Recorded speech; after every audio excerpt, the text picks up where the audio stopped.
Hi, welcome to the Highland County Community Action TV show here at Greenfield McClain High School. We're going to be doing this TV show every other week for the rest of the year, I think with a couple of breaks for holidays. And we're going to try to get in different folks from our departments and maybe some special guests from the community, talk about the different programs available and different services that people can access in Highland County. Today, we have Christi from our main office down in Hillsborough. She also works with folks up here in Greenfield and throughout the county. Christi, can you tell us a little bit about what you do at the agency? I do a lot of different things at the agency, Clint, but primarily I'm in charge of our emergency services and senior programs.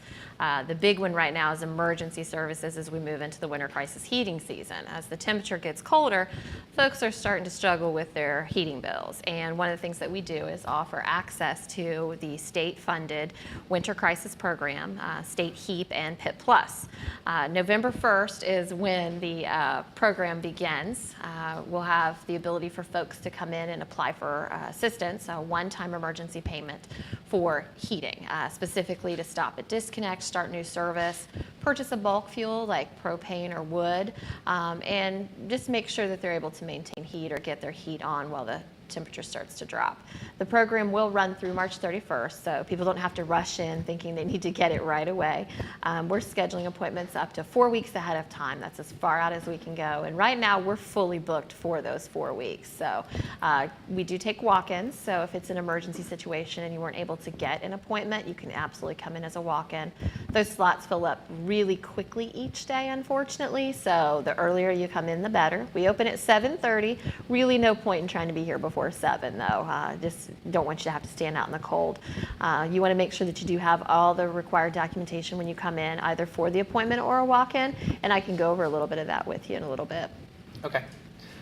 So that's HEAP. HEAP is one of our really big programs in the agency. It's a lot of money coming into our community from federal programs, and it helps folks stretch out their heating budget some by helping with the payment for the winter, because we all know tend to have more than one payment every winter for heat. Absolutely. And that helps defray some of that.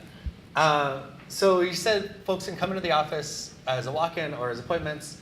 Are those services, where do you come for that? You can go to our main office in Hillsborough, which is located at 1487 North High Street. If you're familiar with Hillsborough, it's right beside Jerry Hague Motors and across from the ballpark. Or you can come here to Greenfield to Lafayette Street, right beside the Family Dollar store. We are open from 7:30 in the morning to 4:30 in the afternoon. The last appointment is at 3 p.m. in the afternoon, and that's simply because we need time to process the application and contact your vendors. So we try not to take people later than that. Cool. And if you need to make an appointment, number is 937-393-3458. That will get you through to our main office. If you need to call the Greenfield office, do you know that number off the top of your head? It's 937-981-9718. And again, they can call anytime from 7:30 to 4:30. We'll be happy to try to get that appointment made. Cool. So that's HEAP. HEAP's really useful. Y'all should. That's winter crisis. It's winter crisis. It's part of HEAP. Yes. There's some other HEAP programs. Yeah. Can you tell us about those? Sure. Can you tell us the other things in HEAP and maybe a little bit more about what PIPP Plus is? Absolutely. The HEAP program is the 3 prongs. The big one is that winter crisis program that really helps people in the immediate. But there's the state HEAP program as well. And folks who aren't facing a disconnect or just need a little bit of help to get through the coldest months of the winter, they can apply for a regular benefit that'll come directly from the state, go to their vendor, and help them defray those costs that you talked about earlier. Vendor is the provider. The utility provider, yes. Like in our community, we have regulated and unregulated utilities, and then we have bulk providers. So we tend to just use vendor to cover that. Then the PIPP Plus program is for regulated utility users. It offers an option to make a payment each and every month that's based on income rather than usage, and it tends to be more affordable for folks. And it has some built-in rewards in that program. And what I mean by that is if someone makes that payment each and every month on time and in full, they're going to get credits, and those credits come from the HEAP program as well. So for instance, if the program sets a payment at $50 a month for someone based on their income, but they're usage is 100, there's that $50 difference. What happens to that? If you make the payment on time, you're going to get a credit from the Universal Service Fund, that $50 immediately, so it doesn't accrue in your balance. But if you make the payment late, then it's going to accrue into what we call your arrearage account. So it definitely makes sense to make that payment each and every month on time. Okay. You want to recertify your income to maintain your eligibility. If there are changes in your household size or income, you do need to report those within 30 days. And the state is really cracking down to make sure folks are reporting those changes really quickly. If you're found to not report them, you can be determined what's called non-compliant and be in a situation where you may have to pay back any credits you received during that non-compliance period and be restricted from using the program for up to 2 years. So it's really important that you're providing to us all of the information about your household, all of the information about your income. That way we have the accurate picture for everybody and making sure that your payment is set as accurately as possible. If you're concerned at some point that your income is getting outside those guidelines, that's okay. There are some really good options out there once you start to get to a point where you can afford to make the payment or you can afford a little higher payment. And that's through our graduate PIPP Plus program, which gives you a transition payment for a year and allows you to kind of get back on your feet and then get back to paying your regular bills or a budget bill.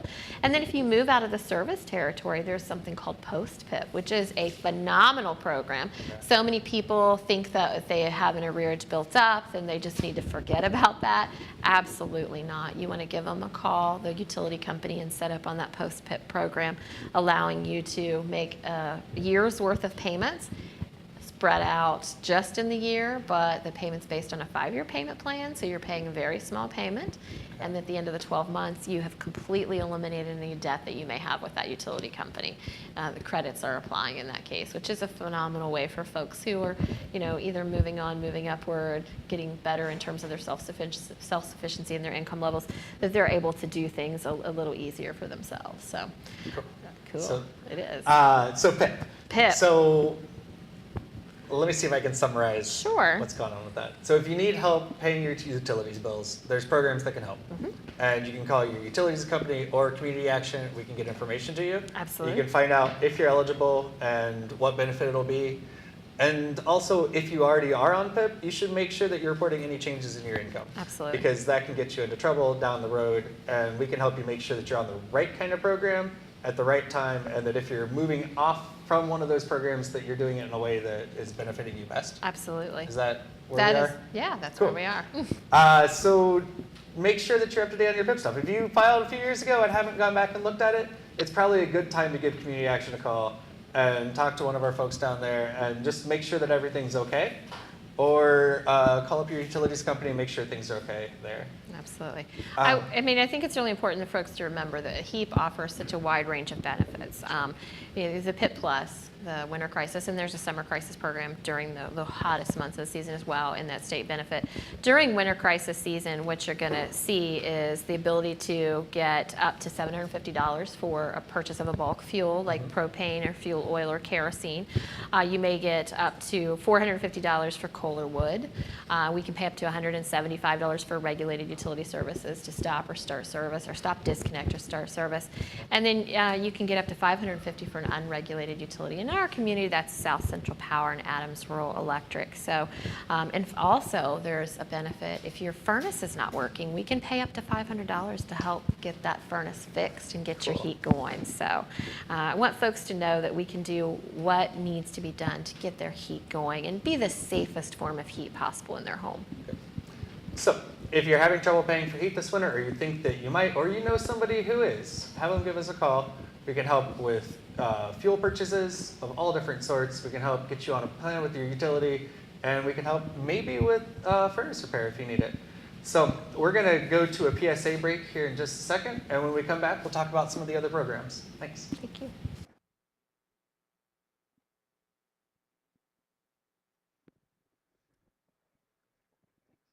Families struggling with hunger, and they need alien children. That's 1 in 6 kids in the U.S. struggle with hunger. Kids who don't get enough to eat begin life at a serious disadvantage. As they grow up, these kids are more likely to have health problems and experience difficulty in school and in other social situations. Feeding America is the nation's leading domestic hunger relief charity. providing meals to more kids than any other charitable organization in the U.S. Though ending childhood hunger is the organization's primary focus, Share Our Strength continues to invest in and develop other campaigns. Learn more about Share Our Strength and our other work at shareourstrength.org.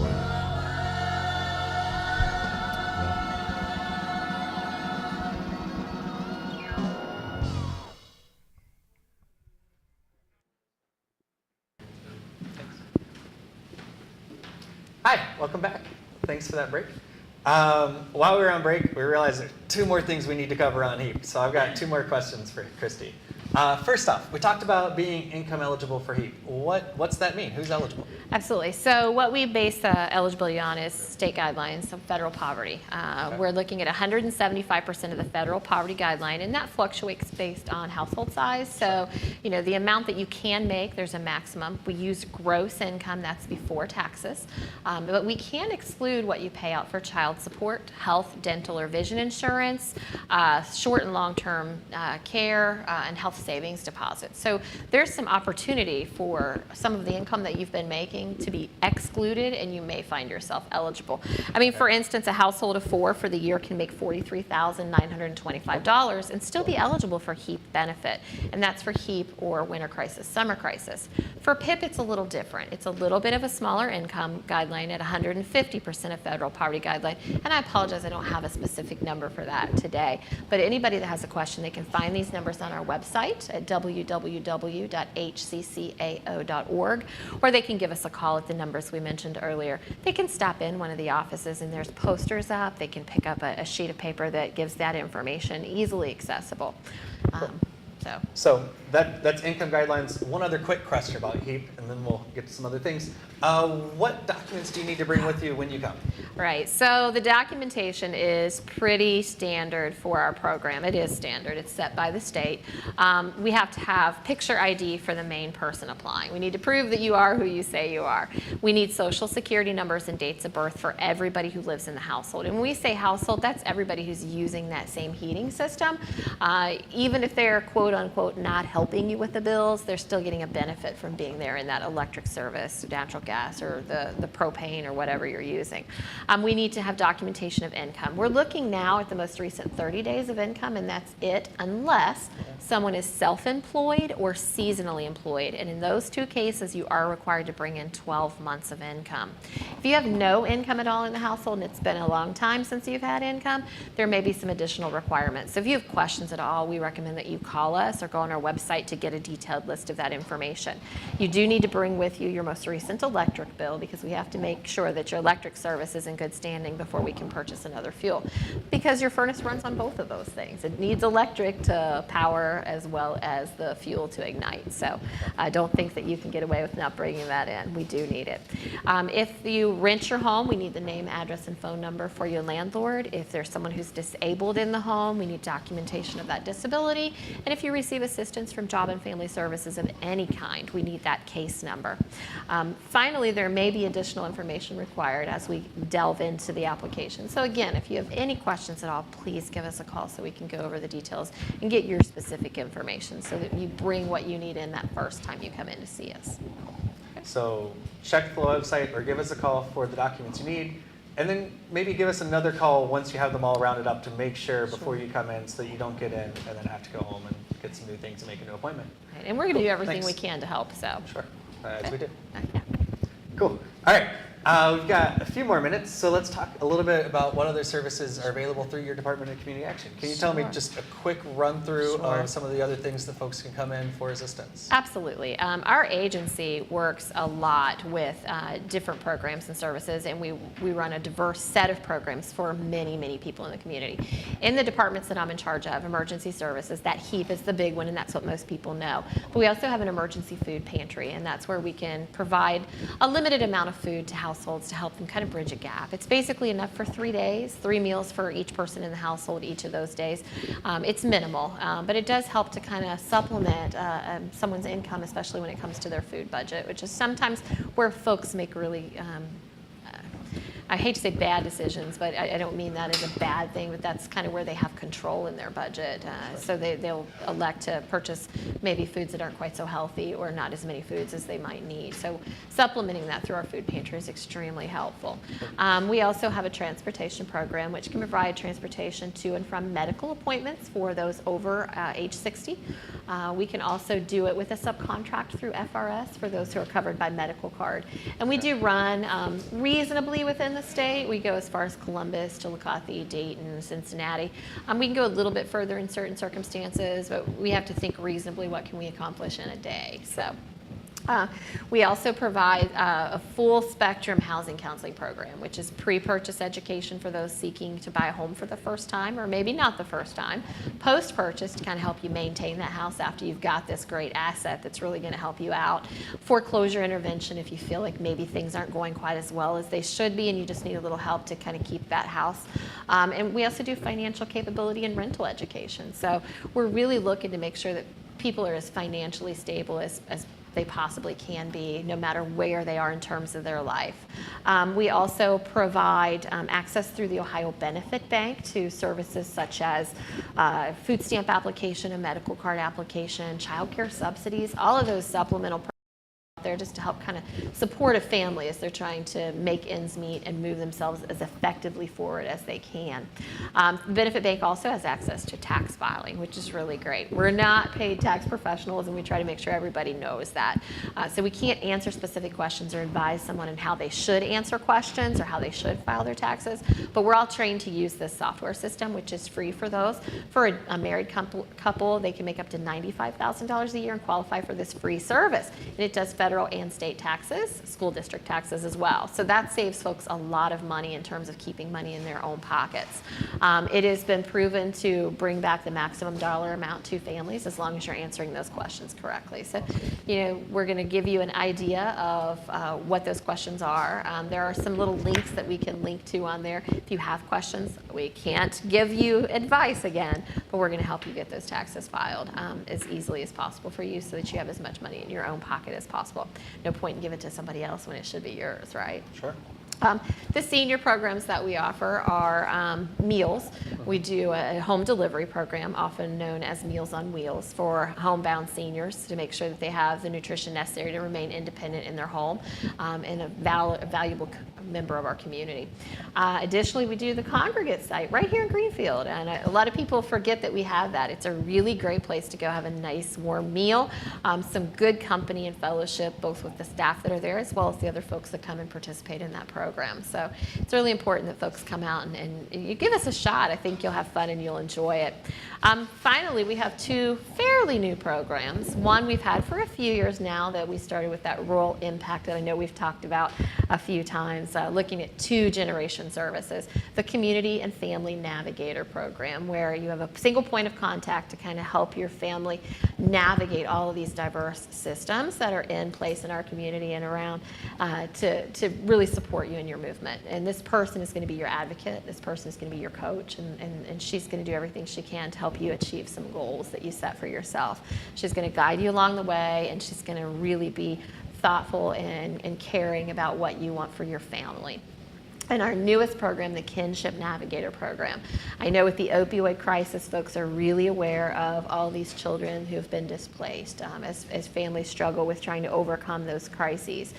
So children are being placed with family, and that family is doing the best they can to give them the most stable and proper environment that they can to be successful.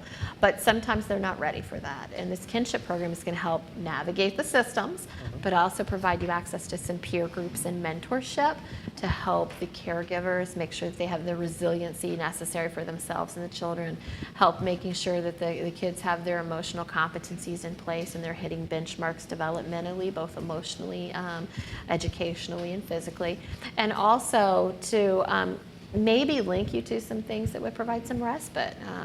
Sometimes kids are displaced and they don't really know what to do, and the parents are displaced and they don't really know what to do, and you may come up with some barriers or some things that come up in your life that throw additional stressors to everybody in the household. And that's what this Kinship Navigator is really there to do.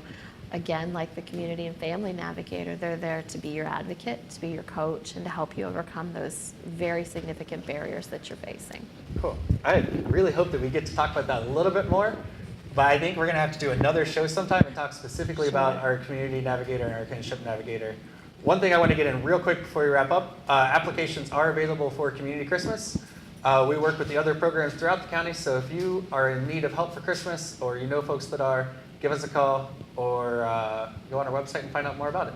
Thanks a lot for coming today, Christi. Don't forget, if you want to adopt a family or donate, we want to make sure that happens too. Absolutely. If you want to support the program or if you need help, either one, get a hold of us. Thanks.